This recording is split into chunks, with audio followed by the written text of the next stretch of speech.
भाई साहब क्या क्राउड था यार बैश इन बर्लिन का। सब कुछ बढ़िया तो चल रहा था, लेकिन फिर रैंडी ओर्टन चैंपियन क्यों नहीं बने। Okay, hello chatters, my name is Rohit and you are watching wrestle chatter. तो इस वीडियो में बात करने वाले हैं बैश इन बर्लिन शो के बारे में। सारी चीजें आपको इस वीडियो से पता चल जाएंगी। इस समय टाइम हो रहा है रात के 2:34। आपके लिए रिव्यू रिएक्शन वीडियो रिकॉर्ड है, तो भाई इसको लाइक जरूर कर देना। सबसे पहले जो बैश इन बर्लिन शो को किक ऑफ करता है मैच, वो था अनडिस्प्यूटेड चैंपियनशिप के लिए Kevin Owens versus Cody Rhodes के बीच में। इस मैच में केविन ओवंस की एंट्रेंस के टाइम पे ग्राफिक शो होता है जहां पे लिखा रहता है कि सीकिंग डब्ल्यूडब्ल्यूई चैंपियनशिप सिंस 2017। ये बहुत ही सार्कास्टिक वे में, आई थिंक इसको फनी करने की कोशिश नहीं की, लेकिन ये बहुत ही ज्यादा फनी लग रहा था। अब मैच की स्टार्टिंग में ही केविन ओवंस भी अपना स्टनर और कोडी रोड्स भी क्रॉस रोड्स लगाने के लिए जाते हैं, लेकिन दोनों में से कोई जो है सक्सेसफुल होता नहीं है। पूरे बैश इन बर्लिन शो में क्राउड ने इतना ज्यादा बढ़िया माहौल बना के रखा था कि अगर किसी मैच में स्पॉट ऐसा है जो कि रिंग में लग रहा है थोड़ा फीका सा है, लेकिन उसमें पूरी जान डालने का काम जो है आज के क्राउड ने किया, तो उसके लिए तो भाई 10 on 10 मार्क्स देने पड़ेंगे बैश इन बर्लिन के क्राउड को। शुरुआत में कोडी रोड्स ने आउटसाइड डाइव लगाई और इसके बाद एक तो एग्जीक्यूट हो जाती है, एक नहीं भी होती। हमने देखा कि केविन ओवंस मैच में पूरा अच्छी तरीके से कंट्रोल लेते हैं। उन्होंने कई सारे जो कोडी रोड्स के ऊपर पिन के अटेम्प्ट है वो भी किए होते हैं, लेकिन वो सक्सेसफुल नहीं होते। अब इसके बाद कोडी रोड्स एक बढ़िया सा सीक्वेंस देते हैं जहां पे वो कोडी कटर मारते हैं, सुपर किक हमने देखी दोनों सुपरस्टार से। एक बहुत ही बढ़िया वाला पिन फॉल भी था यहाँ पे, जिसपे रिएक्शन बहुत बढ़िया ही आ रहा था। हर बार जब भी पिन फॉल हो रहा था मैच में, उनका जो काउंट करने की लैंग्वेज है वो भी अलग है। अब एक रोलिंग सेंटोन मारते हैं वो भाई, और क्या मिड रोप से उन्होंने तगड़े वाला वो लगाया, उसके ऊपर भी हालांकि उनको कुछ फायदा हुआ नहीं, कोडी रोड्स किक आउट कर देते हैं। अब यहां से हेडबट, पंचेस, किक्स ये सब कुछ थ्रो कर रहे हैं, और जब केविन ओवंस मार रहे हैं तो भी लोग रिएक्ट कर रहे हैं, जब कोडी रोड्स मारे तो भी लोग रिएक्ट कर रहे हैं। ऐसा नहीं था कि किसी को कुछ बहुत अलग रिएक्शन मिल रहा था। अब इस मैच में वो पॉइंट आता है जो कि केविन ओवंस ने अपना एक मुद्दा रखा था, और मुद्दा था भाई कि जो कोडी रोड्स है उसकी नी सही तरीके से काम नहीं कर रही। वो कोडी कटर लगाने के लिए शायद जा रहे होते हैं टॉप रोप पे, और उसके बाद वो उसको एग्जीक्यूट ही नहीं कर पाए, वो अपना पैर पकड़ के बैठ जाते हैं। अब यहां पे केविन ओवंस के पास पूरा मौका था कि भाई वो इसके ऊपर कैपिटलाइज करे, कोडी रोड्स को मारे, लेकिन केविन ओवंस के अंदर का जो दोस्त है, जो हमेशा कोडी रोड्स के साथ रहा है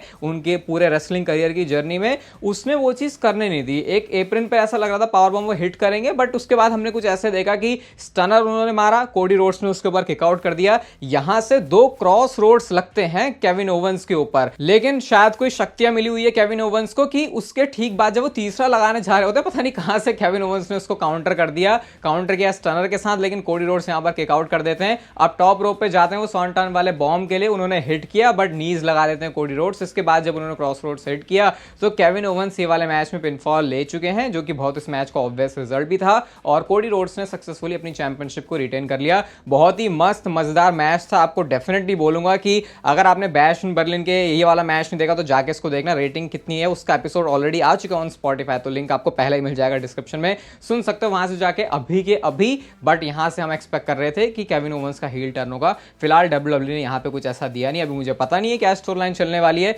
लेकिन अब शायद डब्ल्यूडब्ल्यूई को केविन ओवंस और कोडी रोड्स के इस चैप्टर को खत्म कर देना चाहिए, क्योंकि बैश इन बर्लिन में कुछ ऐसा भी हुआ है जो कि शायद कोडी रोड्स को एक नया प्रोग्राम अब दे सकता है। इसके बाद नेक्स्ट मैच आता है शो पर विमेंस टैग टीम चैंपियनशिप के लिए। कोई इंटरेस्ट मुझे पता है आपका इसमें है नहीं, लेकिन फिर भी मैच ही बहुत अच्छा इन्होंने डिलीवर किया। शुरुआत में जो है जो जेड कारगिल और बियांका ब्लेयर की टीम में पिट रही होती है, बियांका ब्लेयर बहुत पिटती है, लेकिन जब जेड कारगिल को हॉट टैग मिलता है तो उन्होंने बिल्कुल अच्छे तरीके से डोमिनेट कर दिया। एक वो उनका जो कॉम्बो वाला मूव है, जो डबल टीम वाला मूव लगाते हैं वो डीडीटी के साथ, उसके बाद जर्मन सुप्लेक्स जो पीछे फेंकती है जेड कारगिल, वो बहुत कूल लगता है, और उसी वाले मूव के साथ उन्होंने पिन कर दिया है। और नई विमेंस टैग टीम चैंपियंस हमको मिल चुकी हैं। ट्विटर पर आप सारे लोग एक्टिव थे, तो भाई मैंने ट्वीट करके भी बोला था कि मुझे तो ये सेंसलेस चीजें लग रही, अगर वो पहले हार गए थे तो अब दोबारा जीतेगी, तो मुझे तो इसका लॉजिक नहीं लग रहा। ऐसा लग रहा है डब्ल्यूडब्ल्यूई के पास भी कोई डायरेक्शन नहीं है, बस शायद एक टाइम पास के लिए उन्होंने ये वाला मैच जो प्रीमियम लाइव इवेंट के अंदर डाल दिया। इसके बाद आता है शो पर अगला match, strap match Drew McIntyre versus CM Punk के बीच में। इससे पहले भी सीएम पंक का जो उमागा के साथ मैच हुआ था, वहां पे कॉर्नर पे लाइट वाला कॉन्सेप्ट था कि हर बार जो है कॉर्नर पे जाके चारों कोनों को छूना है लगातार। तो ये वैसा बुल रोप स्ट्रैप मैच नहीं था कि बस पिनफॉल हो जाएगा और कुछ नहीं। इसमें डब्ल्यूडब्ल्यूई ने ये इंटरेस्टिंग चीज दोबारा से वापस लेके आए, और इसी वजह से ये वाला मैच बहुत ज्यादा इंटरेस्टिंग बन जाता है। शुरुआत में ही ड्रू मैकिंटायर ने सीएम पंक के ऊपर अटैक कर दिया। भाई कैसा आदमी है यार, तो तू तो कहता है कि पीछे से अटैक सीएम पंक करता है, तो खुद ही आके पीछे से अटैक करने लग गया। इसके बाद शुरू में अपर हैंड लिया ड्रू मैकिंटायर ने, क्योंकि ऑब्वियसली उन्होंने सीएम पंक को बजा दिया था। सीएम पंक के चैंट लग रहे थे और एफ यू ड्रू के भी चैंट लग रहे थे, जो कि ड्रू मैकिंटायर को वो वाले चैंट मिल नहीं थे, क्योंकि सीएम पंक बहुत ज्यादा फेवरेट है इस जगह के। ड्रू मैकिंटायर काम को भी अप्रिशिएट कर रहे थे, वो उनके हील कैरेक्टर की वजह से है। इसके बाद ड्रू मैकिंटायर शुरुआत करते भाई कॉर्नर, क्योंकि लगातार चारों छूने एक साथ, इससे पहले कि कोई सामने वाला ओपोनेंट इंटरप्ट करे। ड्रू मैकिंटायर टच करते हैं, एक तो टच करके आ जाते हैं, लेकिन इसके बाद सीएम पंक ने सीधा ही अपना जीटीएस हिट कर दिया। अब सीएम पंक के पास भाई साहब मौका है कि वो चारों कोने जाके छू सके, क्योंकि जीटीएस तो पड़ गया।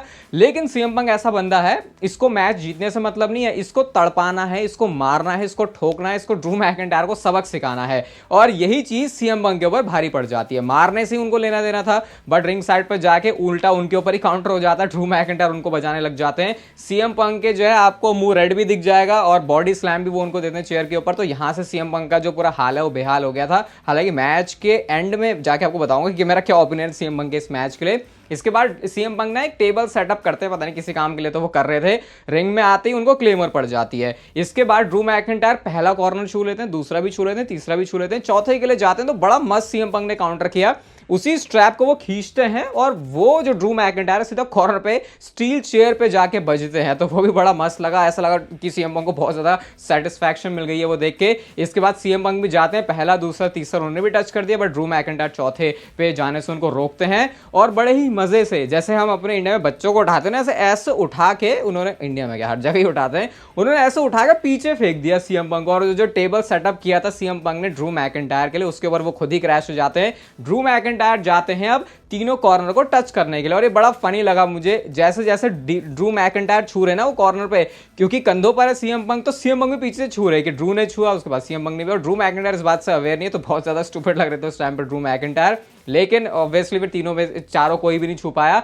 ड्रू मैकिंटायर ने इस मैच में टैप आउट भी कर दिया, बट टैप आउट करने से फायदा तो कुछ होगा नहीं, क्योंकि इस मैच का रिजल्ट ऐसे आता नहीं है। अब इसके बाद सीएम पंक ने दो कॉर्नर पे जाकर टच कर दिया, ड्रू मैकिंटायर उनको रोकते हैं, ब्रेसलेट उन्होंने बाहर निकाला, और भाई क्या मस्त सीक्वेंस था, उन्होंने चुम्मा भी दिया, उसके बाद क्लेमोर करी, और अब उनके पास पूरा मौका आ गया भाई, अब मैं कॉर्नर पे जाके पहला छूंगा, दूसरा छूंगा, तीसरा भी छू देते हैं। लेकिन उसके बाद पड़ता है उनको जीटीएस, और जीटीएस पढ़ने के बाद सीएम पंक का मन भरा नहीं, उन्होंने फिर से एक और जीटीएस लगाया। दो बार उन्होंने कॉर्नर जाके छुआ, फिर से जीटीएस लगाया, एक बार फिर से जाके कॉर्नर छुआ, फिर से जीटीएस लगाया। मतलब कि उनको जो उनका इस मैच में मकसद था ना सिर्फ जीतना है बल्कि तोड़ना है पूरी तरीके से ड्रू मैकिंटायर को, वो उन्होंने किया। अपने ब्रेसलेट को बाहर निकालते हैं, अपने ब्रेसलेट को वो पहनते हैं, और उन्होंने फाइनल वाला जो टर्न बगल है उसको टच किया। और ना सिर्फ ये मैच बल्कि जो ब्रेसलेट है सीएम पंक को वो भी ड्रू मैकिंटायर से मिल चुका है। भाई क्या बताऊं मैं, सीएम पंक इस बंदे के बारे में लोगों ने बहुत सारे ओपिनियन बनाए कि भाई ये पिट जाता है तो इसको लग जाती है, ये पूरा अच्छा मैच डिलीवर नहीं कर सकता, बट आज पूरे मस्त तरीके से उन्होंने डिलीवर किया। अगेन इस मैच की रेटिंग कितनी है वो स्पॉटिफाई के ऊपर एपिसोड आ चुका है, लिंक आपको पहले ही मिल जाएगा डिस्क्रिप्शन में। और भी बहुत कुछ है यहाँ पर ऐड करने के लिए, बट ओवरऑल बहुत ही ज्यादा सेटिस्फैक्टरी एंडिंग रही इस मैच की सीएम पंक के फैंस के लिए। और जैसे ड्रू मैकिंटायर समर स्लैम में जीते थे, तो अब सीएम पंक जीत चुके हैं ये स्ट्रैप मैच, और इनकी जो कहानी है वो अभी कहीं से भी खत्म तो बिल्कुल भी नहीं हो रही। इसके बाद शो पर आता है मिक्स टैग टीम मैच, और भाई सबसे पहले तो टेरर ट्विंस यानी रिया रिप्ली और डेमन प्रीस्ट की क्या झकास इसमें एंट्री थी। दोनों जिस तरीके से आते भाई, इनकी शक्ल देख के ही भाग जाए टीम में। मैं तो सोच रहा हूं कि डोमिनिक मिस्टीरियो, लिव मॉर्गन खड़े वहां पर कैसे थे। शुरुआत इसमें जो है डेमन प्रीस्ट और डोमिनिक मिस्टीरियो करते हैं, वी वांट मामी के चैंट लग रहे थे, तो मामी ने भी एंटर किया, और मामी यहां पर डोम के सामने उनकी गर्लफ्रेंड लिव मॉर्गन को बजा रही है। अब लिव मॉर्गन कहती है मेरे से तो नहीं हो सकता भाई, वो टैग इन कर देती है डोमिनिक मिस्टीरियो को। यहाँ पे हु इज योर डैडी के चैंट लग रहे थे, एफ यू डॉम के भी चैंट लग रहे थे, जो बहुत ज्यादा ऑब्वियस हैं। लिव मॉर्गन ने डेमन प्रीस्ट के ऊपर चीप अटैक भी किया, जब रेफरी देख नहीं रहा था तो उन्होंने उनकी आंख में ऐसा कुछ तो कर दिया था। अब यहाँ पे सीन कुछ ऐसा है कि रिया रिप्ली के सामने डोमिनिक मिस्टीरियो आके खड़े हो गए हैं, और बिल्कुल फट चुकी है भाई डोमिनिक मिस्टीरियो की। उनको पता है मामी आ गई है, भले है ये मामी, लेकिन मेरे को इतना मारेगी कि मम्मियां भी नहीं मारती होंगी किसी के घर में। डोमिनिक कह रहे हैं आजा हक कर लेते हैं। अब रिया रिप्ली भाई क्या कहां ट्रैप में फंसेंगी। उन्होंने सबसे पहले तो 3-4 बार गिराया है डोमिनिक मिस्टीरियो को, और कॉर्नर पे जाके चोक किया अपने पैरों के बीच में। और आपको याद होगा ये चीज हमने तब भी देखी थी जब डोमिनिक मिस्टीरियो को रिया रिप्ली जजमेंट डे के अंदर लाना चाहती थी, तो पुरानी जो चीजें उसको रिकॉल किया गया। रिप टाइड हिट करने के लिए जाती है, बट ऑब्वियसली वो चीज यहाँ पे हुई नहीं। अभी इसको डब्ल्यूडब्ल्यू शायद बचा के रख रही है। डबल रेजर्स एज हमने देखा, और भाई क्या दोनों की मस्त केमिस्ट्री है, दोनों ने इतने मस्त सीक्वेंस के साथ उसको लगाया कि वो बिल्कुल पिक्चर परफेक्ट था। जजमेंट डे के मेंबर्स यहाँ पे आ जाते हैं, और फिन बैलर ने आके डेमन प्रीस्ट के ऊपर अटैक किया। ऐसा लगा कि शायद इसकी वजह से कुछ मुश्किल हो सकती है। डॉम ने 619 लगाया, उसके बाद उन्होंने स्प्लैश लगाया, but Damian Priest kick out कर देते हैं। और डेमन प्रीस्ट के ऊपर तो पता नहीं कौन सी आत्मा चढ़ गई भाई, उन्होंने जजमेंट डे के सारे मेंबर्स को मारा।